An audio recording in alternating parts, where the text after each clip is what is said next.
in between that space the light not reflect, so that kind, yeah. So in the next slide, So yeah, this in is the really, which you mirror. you imagine this to be a mirror first, so the light reflects off. In reality, it's part of a small piece of film, and the film has silver. When you develop it, little pieces of silver, and the silver can reflect. Doesn't have to be silver, by the way. Just a mismatch of the index of refraction actually will work too. So you need something stored in the medium that will reflect the light at exactly the points of constructive interference of the interference pattern. But that turns out to be easier than it sounds. Okay, now to form, so this one is called the reflection hologram actually. And now the eye and the actual source light are on the same side of the film, and the image is on the opposite side of the film. This is part of the film. This is called the reflection hologram. This is called the transmission hologram. Now the source and the eye are on the opposite sides of the film.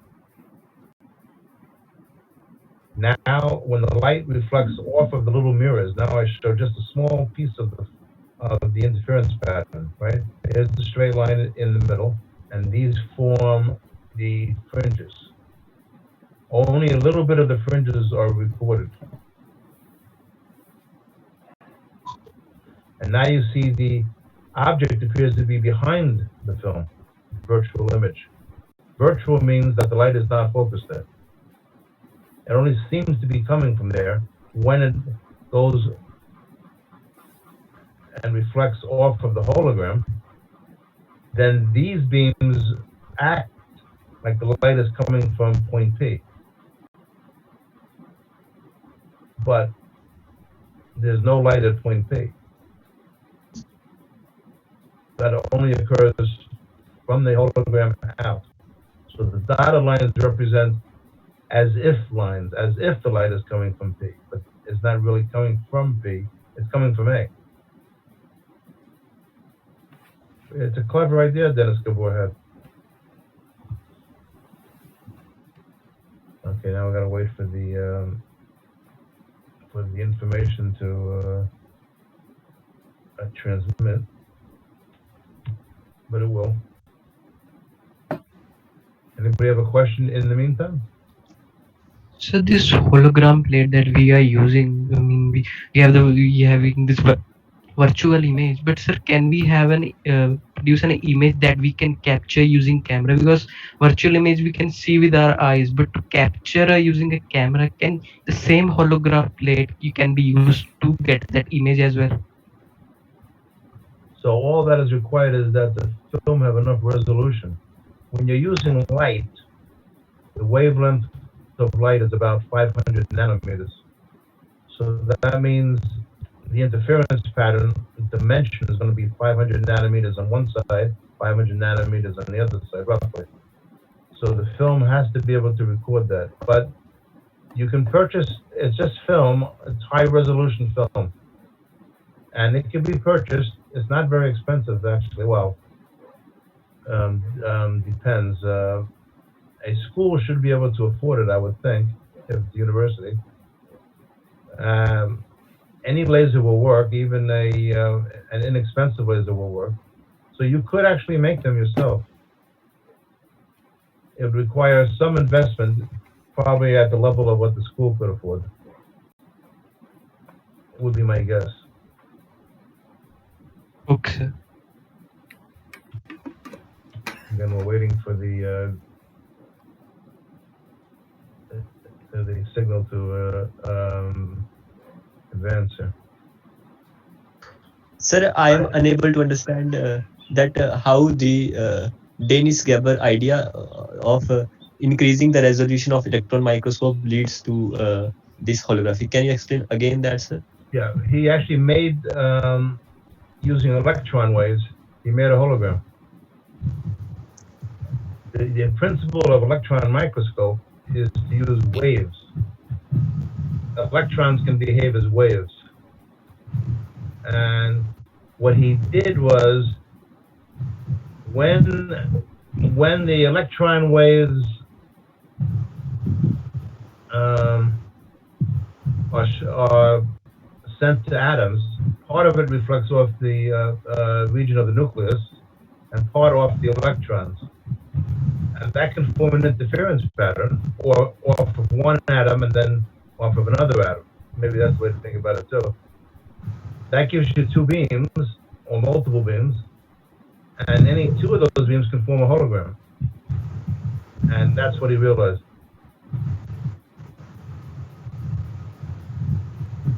Now, it wasn't until 1960, actually, that the laser was invented, way after Dennis Gabor's idea. Again, Dennis Gabor had coherent electron waves, but in 1960, the laser was invented, and after that, you could do it with visible light. You could do it beforehand, like Dennis Gabor did, but you couldn't get the true 3D images because the coherence length was too small. Okay, I'm still waiting here.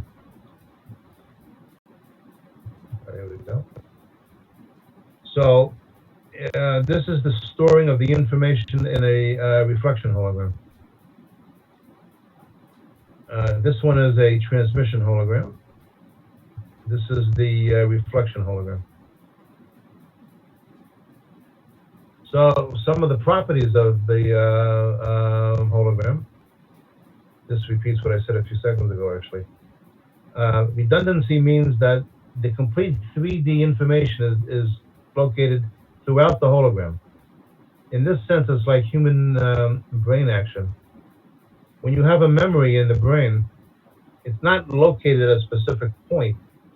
Like in a computer, you have the computer memory is stored at individual locations, the zeros and the ones. But in holography, the information is spread over the medium. That's called redundancy. So as I mentioned before, if you cut the film in half, you can still get the 3D information of the whole original object. I actually have my students make holograms, then take a scissor, cut it in half, and they can still see the entire object. Say it's a ring or something. You can see the whole ring, not half the ring, the whole ring. It's just that the viewing angle is restricted. The amount of information is quite large. So a bit is about half a wavelength on a side, if you're thinking of it as computer information, which is on the order of 10 to the minus 13 square meters, roughly speaking. You can even get it smaller than that. That's 500 nanometers squared, roughly. So a hologram 10 centimeters on a side may contain 100 gigabytes of information. So you can store a lot. Also, it's protected information. And they can be stacked in 3 dimensions, and multiple holograms may be stored in one film or other medium. So you can read out the hologram at different angles, and therefore have different holograms in the same medium. So if you think of stacking them, each stack has 100 gigabytes of information, so 10 of them would be a terabyte, right? 100 would be 100 stacks would be 10 terabytes. So now you're beginning to talk about serious storage possibilities. And again, you can make multiple documents, or whatever you want to call it, readable at different angles.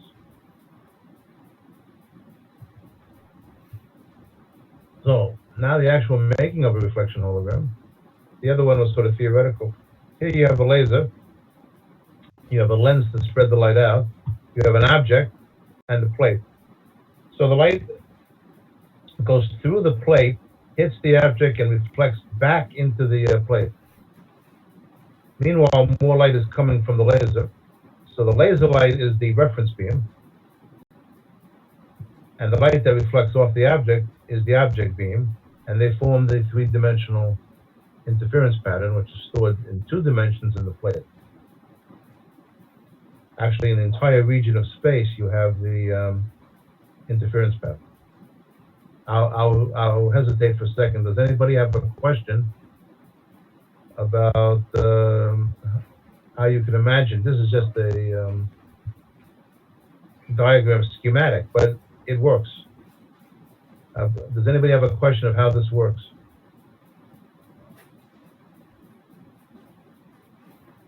Okay.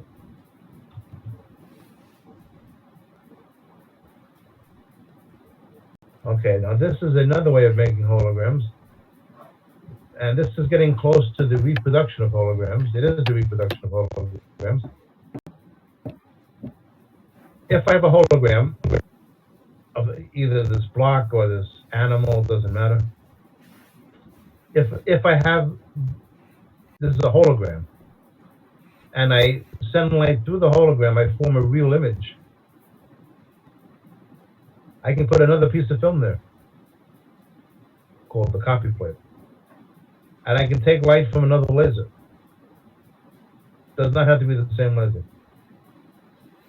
And this laser will interfere with the real image light to form a hologram, a second hologram in the copy plate. And when you view this hologram, you can actually project the hologram out, because the reference plane, if you would, will be the copy plate plane, which is in the middle of the object. So I could have half the hologram on one side, and actually I didn't draw it, but the other half of the object would be behind the plate. So you can get all sorts of different angles and beautiful images. So that's a way of making a hologram of a hologram. And by the way, most holograms in the world are holograms of holograms. Like those on credit cards, on Indian rupees. Those are holograms of holograms. Actually, in the case of the currency or the credit cards, those are stamped into the plastic. You have a thin film of metal, and the hologram is stamped. And we'll come back to that. And now I gotta wait again. So every so often it freezes, and then we gotta wait. Okay, though. Any questions at this point?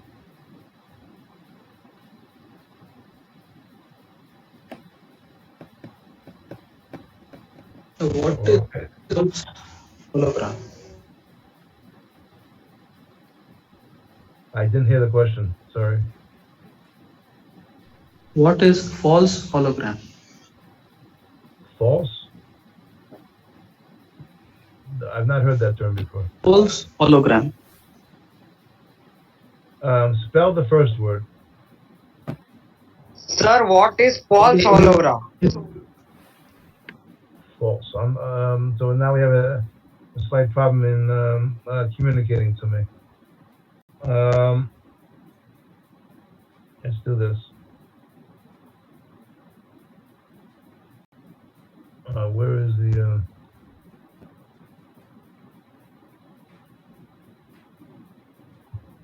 Okay, now where is the... Can you see that now, by the way? Yes, sir. Okay. No, I don't know the word you're using, but this might be a better way to proceed if I can do this. Yeah, I can. It's false. Yes, the audio quality might be bad. It's FALSE, false hologram. That's what he's asking. Yes, I don't know what that means. Sorry. Okay, so this is the copy or projection hologram. It's a copy hologram as well. Okay, this is then the image of an atom. Multiplication over 100 million, like I said before. And the actual, this is a hologram, a time average hologram of many, many atoms superimposed on top of each other. so that what you're getting is the electron clouds averaged over time. So the intensity of the light here is, the brightness is related to the probability of finding electrons, which is what quantum physics can tell us. So you can compare this to the Schrodinger equation, the famous atomic theory of today. This is for a set of argon atoms. Now this has been done many times since then.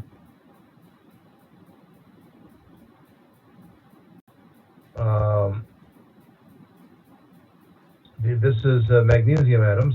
These are in a crystal, just a small section.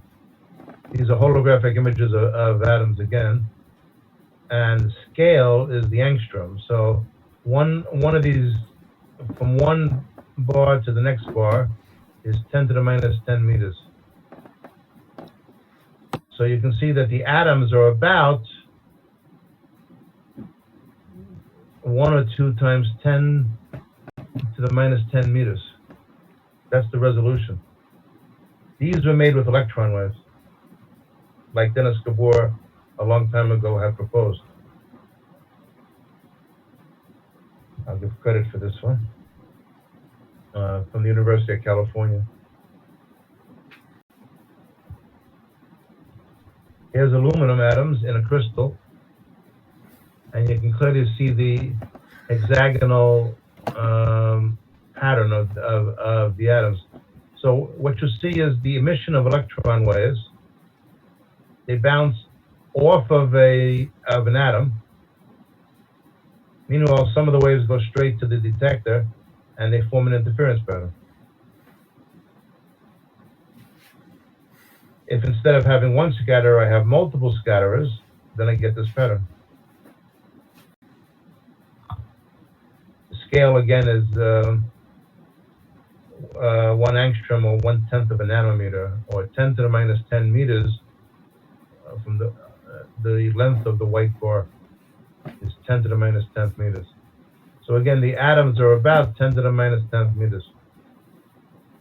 So you might have heard that you can't see atoms. Well, that's not true. You can see atoms with instruments, or with right in front of you. You can behold atoms. Okay.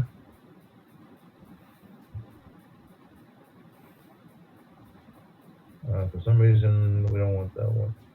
Okay. We do want this one. So, how to get 2 beams from one laser, or from one source of electrons? You got to spread the beam out. You can see why there must be no relative motion. If the objects move during the storing of the information, you lose the interference pattern. So the object will appear smeared, or not precise. You need special film, but it's not very expensive. You can make a hologram for, in American money, probably for 50 cents. So I'm not sure how many rupees there are to the dollar these days. Is it, I think, 40 or 50? Around 72. 70? Yes, 72. So it's going to be about 30 rupees to make a hologram, roughly speaking. You'd have to have some of the equipment. And good objects for the first holograms would be coins and keys that are reflective. But you don't want mirror reflection. You want diffuse reflection. You want it to appear white, or in the color of the laser. So coins are very good, especially an older coin. Okay. Now, it's possible to get relative motion in a hologram. This is a very famous hologram. These are photographs of the hologram itself, done in white light at a certain angle. And you can see that the object on the right, a woman, is in blue and green. So you get spectral colors depending on the viewing angle, the interference condition. The model I showed you didn't worry about wavelength. But in reality, the wavelength of the light matters. So if you use white light, you get all the wavelengths of visible light. And so then at different angles, you'll get different colors. Or you can superimpose images in different colors to make full color holograms, which would be, I'm going to discuss a little bit. Okay, so this is a very remarkable hologram, which shows like a movie. So this is the same hologram viewed from different angles. And what it is a big piece of film in which 1,000 holograms are stored into it at different locations. The holograms were focused into cylinders, like lines, thin lines. And then a light bulb is placed behind it. To view it, a light bulb will work. And so as you walk around the film, you actually walk around the film at different viewing angles, you get different holograms coming into view. And a movie was made of the woman blowing a kiss. And then 1,000 holograms are made of her and stored in the film. So that when you walked around the film, which is curved actually, the film, you get the impression that she's animated, that she's actually in motion. That's called the KISS 2. There's a KISS 1. This is a very famous hologram. So holographic movies are possible. True 3D movies.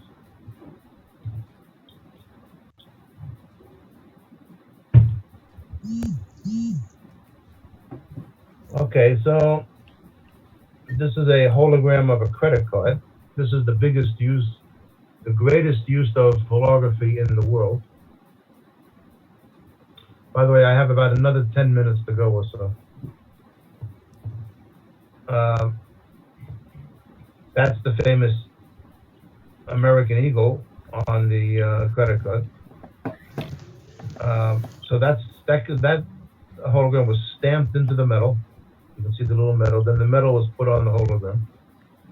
As it was actually a very thin piece of metal, like a film of metal. And the hologram was stamped from a metal die. So the information was in the die. An interference pattern was made. It was recorded in steel. It was etched using acid in steel. And then you take the metal as a die, as a printing press almost, and you stamp on the metal the image, not the image, the hologram. And then, depending on the viewing angle, designed again to show different aspects of the eagle.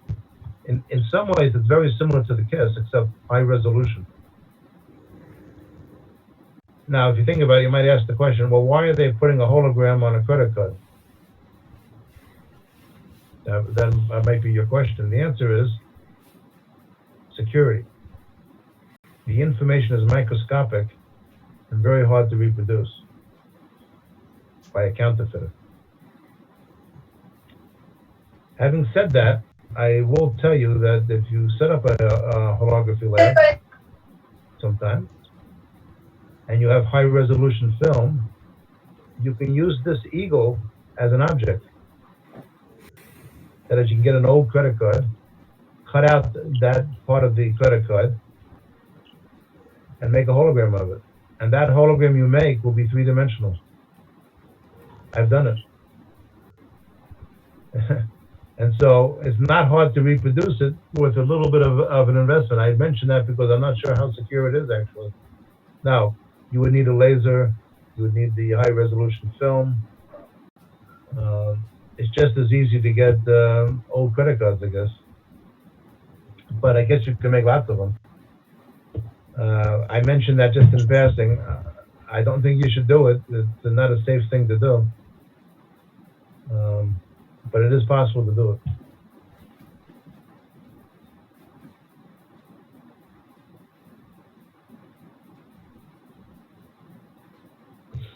Okay. Holograms have been used artistically. This is the cover of National Geographic, which was made on a few occasions as complete holograms. So that Earth globe over there is three-dimensional when you view it. Of course, I can take a photograph. The photograph is two-dimensional. But if you actually look at that, the globe appears to stick out of the film, out of the cover.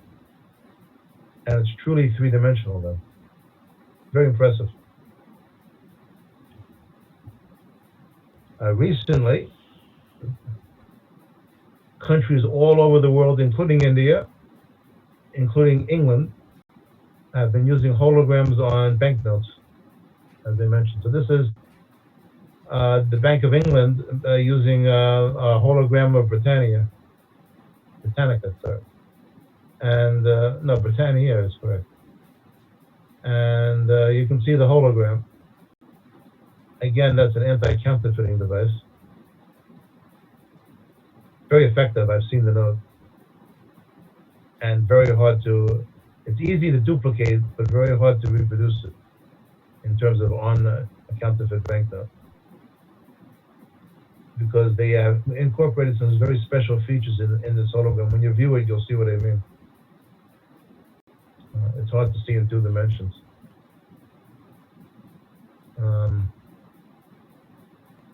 American currency does not have holograms. Well, I shouldn't say that. It has what are called variable optical devices in them, but not true holograms. Okay. The euro has holograms embedded into the banknote, again as an anti-counterfeiting device. And they're very, very detailed, very high quality. Okay, now I'll show you a few special things, and then we'll wrap it up. But let me pause for a second. Does anybody have a question?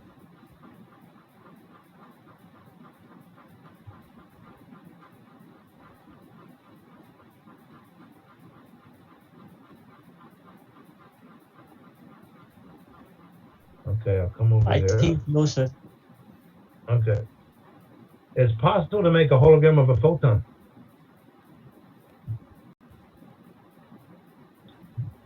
This is the interference of a photon with other photons. If you interfere one photon with other photons, you can make a hologram of that photon. One photon. I was pretty impressed by that.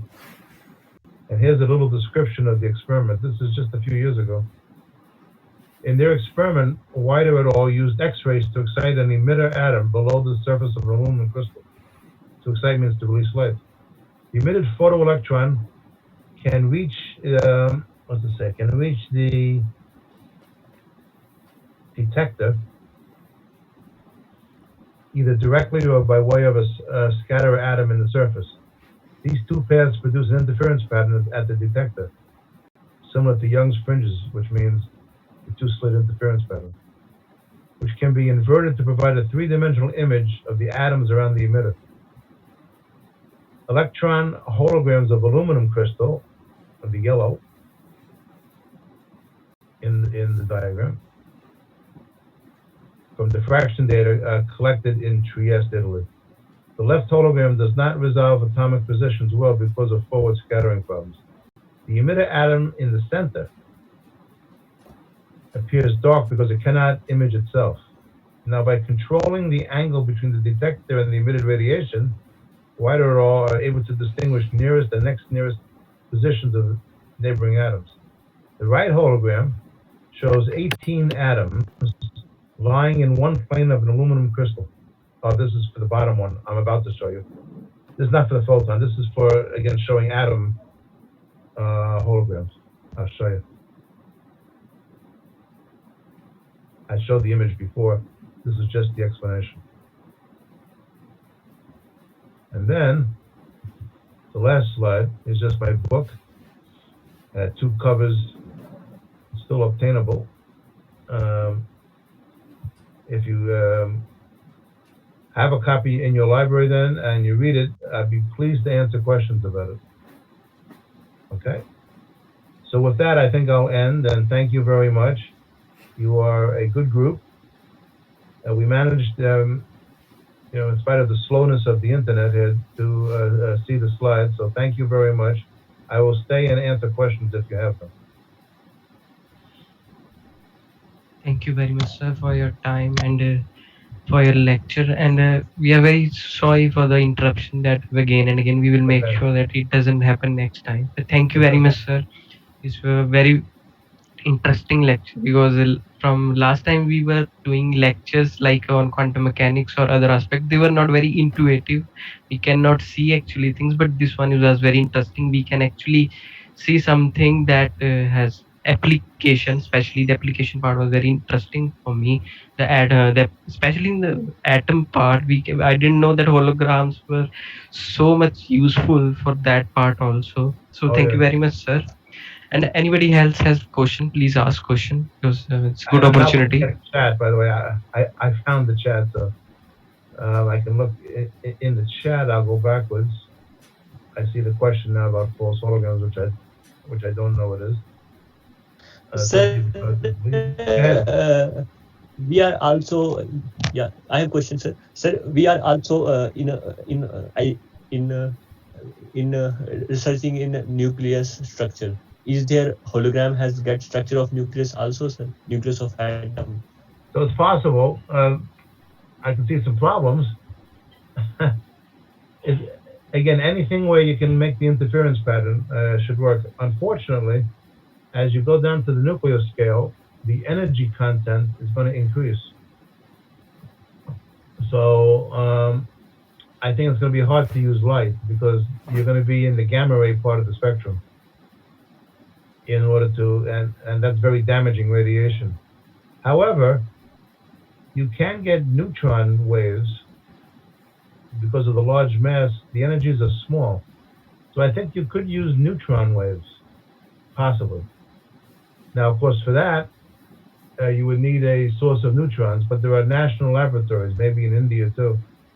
England has one, Japan has one, the US has, maybe India does too, of generating neutrons. So I think it's possible in principle. I've not seen it. Sir, yeah, sir, does one has So I have hologram of one nucleus as question. one has able to get atom? Atoms, yes, good. You can see atoms are routine today. Nuclei, I'm not sure about. Okay. So I have one Okay, question. sir. Can I ask?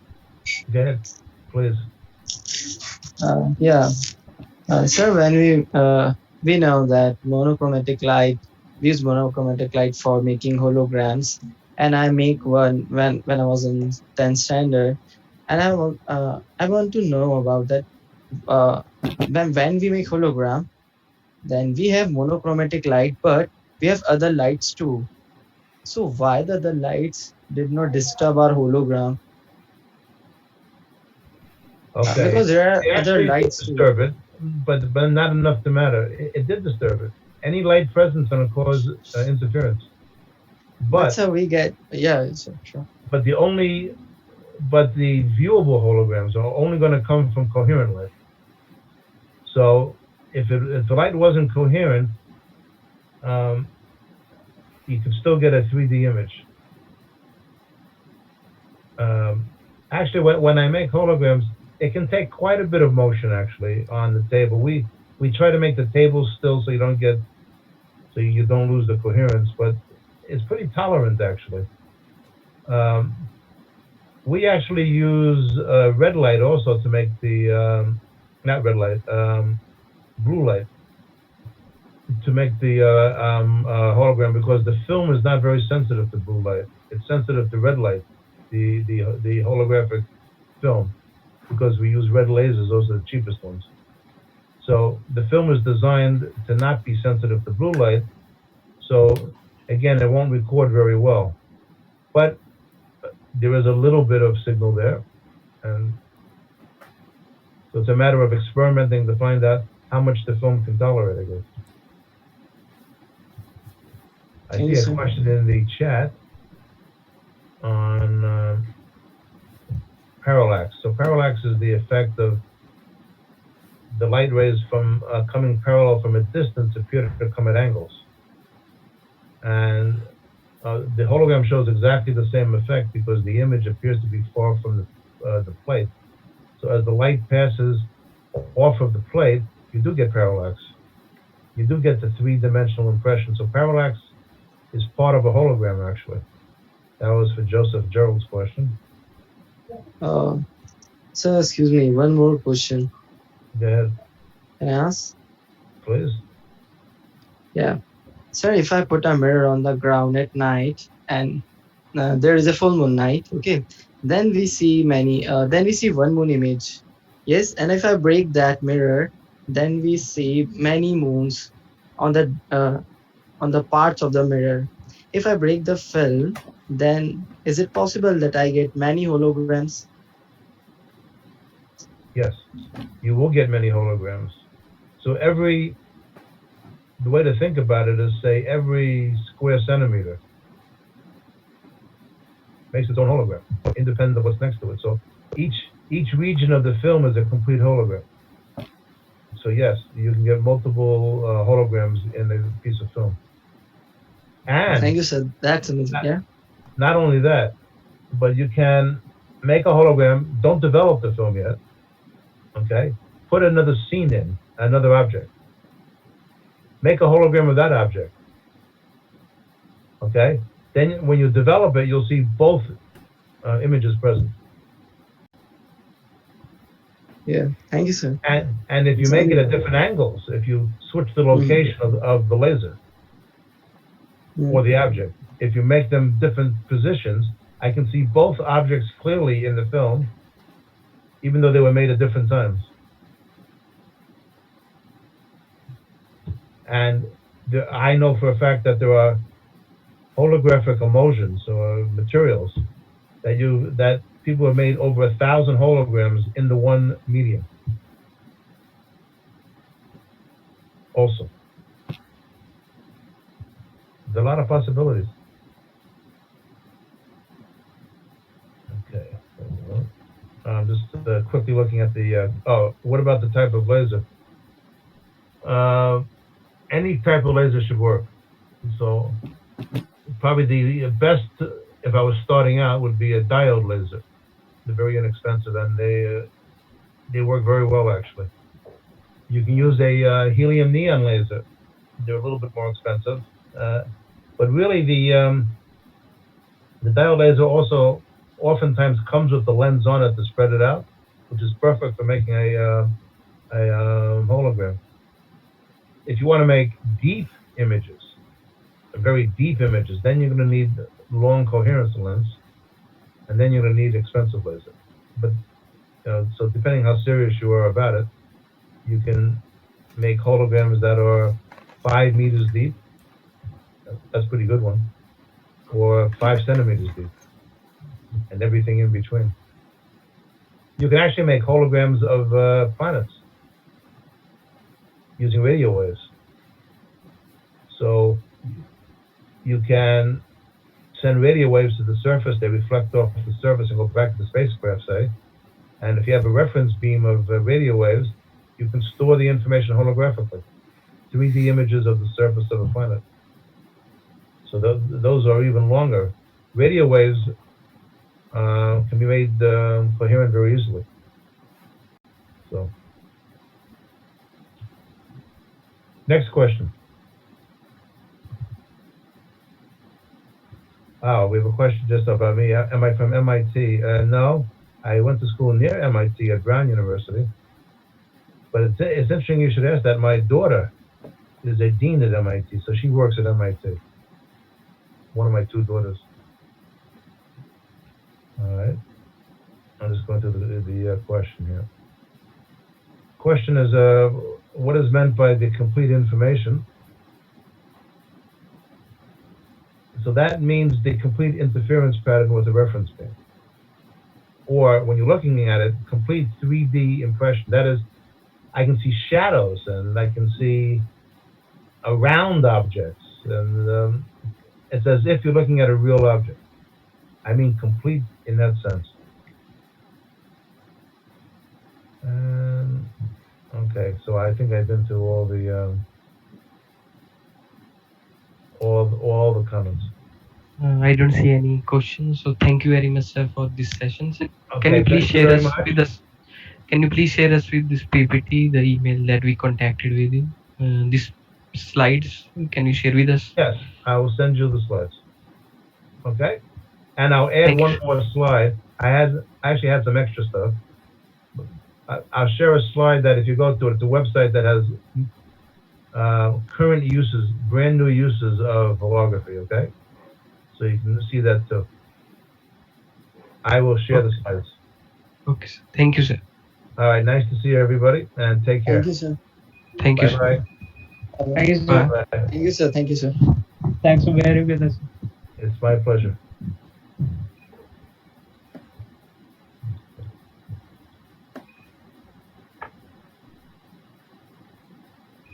Okay, and I'll just say goodbye.